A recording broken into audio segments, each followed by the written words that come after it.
Babae nagkaroon ng malalang problema sa muka. Makeup niya, 22 years na hindi tinanggal.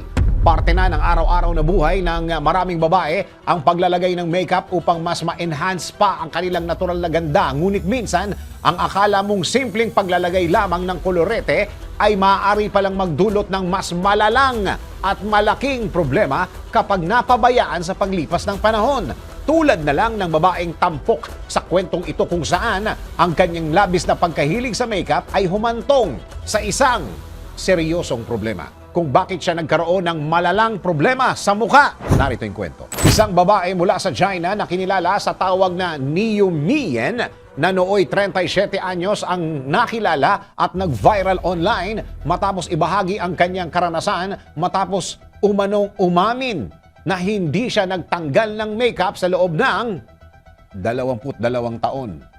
Nagsimula umano ang pagkahilig ni Niu Miyen sa makeup noong sinubukan niya ang lipstick ng kanyang ina noong siya ay 15 years old pa lang. At simula noon ay palagi na siyang naglalagay ng kolorete sa kanyang mukha. Subalit sa paglipas ng panahon ay naisip niyang maraming oras ang nasasayang sa paglalagay at pagtatanggal ng makeup. Kaya nagdesisyon siyang huwag na itong alisin sa kanyang muka. Kaya binabasa na lang niya ng tubig ang muka bago matulog at nagre-reapply na lang ulit ng makeup kinabukasan.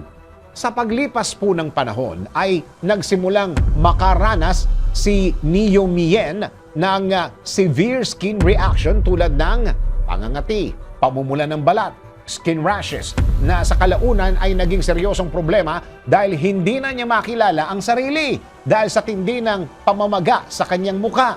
Imbes na ipagamot niya ito ay nagpunta si Niu Miyen sa isang medical aesthetics clinic o yung lugar na karaniwang nag-aalok ng cosmetic procedures at iba pang beauty treatments kung saan siya nagpaturok ng isang skin booster na nag-hydrate umano ng balat. Ngunit tila mas lumala pa ang kanyang kondisyon pagkatapos ng treatment.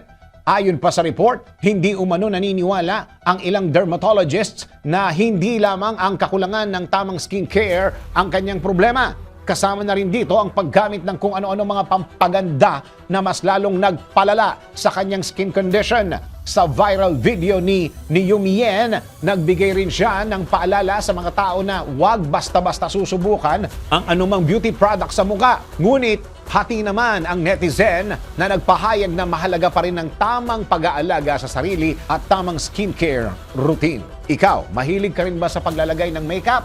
Nagkaroon ka na rin ba ng ganitong karanasan sa ngalan ng pagpapaganda? DWIZ Research Report.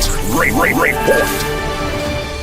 Thank you for watching. Tuloy lang ang panonood at pakikinig ng tamang balita sa DWIZ News, DWIZ News FM Regional, DWIZ News TV, Aliw Channel 23, nationwide.